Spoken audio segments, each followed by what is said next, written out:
Hey, welcome back to the show. It's so important to have this discussion right now. I mean, I think it's a discussion that can be had no matter what generation, but in particular for this generation, and that is, are you a boss or are you a leader? To talk more about it, I am joined by Angela Civitella. She's the CEO and founder of Intinde. Welcome to the show. It's great to have you here. Thank you for having me. So what is that difference? What's the difference between a boss and a leader? Well, the traditional role of a boss has been changing over the years. A boss is traditionally known as being someone who gives out orders, doesn't get questioned. Right. Employees just follow what they're told. They don't really understand why they're doing what they're doing, why it matters, what the circumstances are. There's a lot of closed-door meetings happening. It's on a need-to-know basis. And there's not much communication in between the boss and the employee. The gap is rather wide. So what has changed then? What has changed over the years? Why are people expecting more from their boss, or in this case, a leader? Well, there's been a shift, an important one, where leadership today looks very different because people that are hired today are better educated. Right. They have more skills. They're better informed.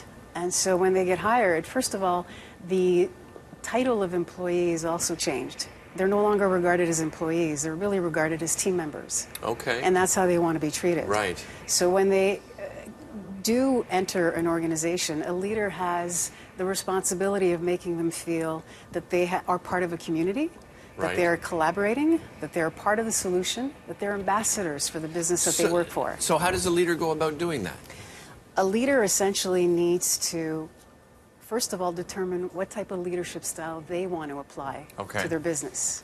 So they need to have a good understanding about the vision that they want to put into place and the type of team that could propel that business forward and make it, profitable. Can a boss turn into a leader? Is it something that you can be trained? Can you be taught? You can be taught because, as we know, the old adage is that leaders aren't born, they're made. Right.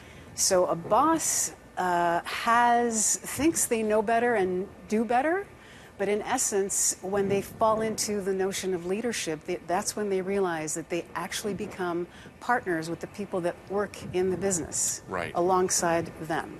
And yes, there is a transformation that does take place if they want to keep being topical and being part of the workplace. Well, and motivating, right? Motivating. I think everyone's talking about millennials in the media, but I think they need to be motivated, right? They need to be inspired. They want to feel like they matter. So how do you make that feeling happen within the workplace? You make that feeling happen by starting with the leader of the team. Right. By giving them incentive to want to create a sense of community, collaboration, cooperation, and open communication with their team. And is it very individual, Angela? Like, do you have to look at, because I think sometimes, as that boss or even perhaps as that leader, you look at your team as a whole rather than as individuals. Is that a danger? It is definitely better to consider each individual and pivot their strengths against their weaknesses, and to understand exactly where they need to be placed to best serve and to best be effective. So it becomes a much more intimate, interactive relationship between the leader and the team member.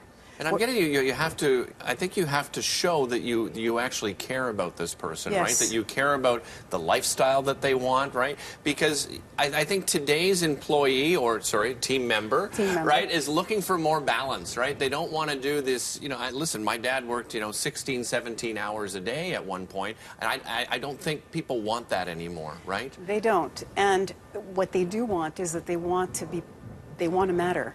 Yeah. They want to be heard, they want to be seen.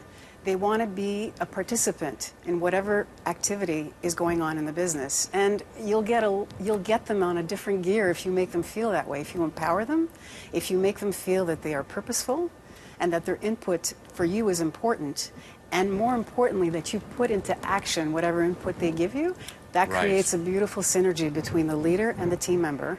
And it elevates the level of trust amongst the team, and you get a different level of performance. Yeah, no, I couldn't agree more. I'm happy to say that feels like the atmosphere we have here, right, where people are allowed to input. Well, no, it's true. We have meetings where people, you know, have their input and share ideas, and it really changes the atmosphere of a place. Angela, thank you so much for joining us this morning. Thank you for having me. Really appreciate it. Thank We'll be you. back with more BT right after this, including a look at some entertainment news coming up.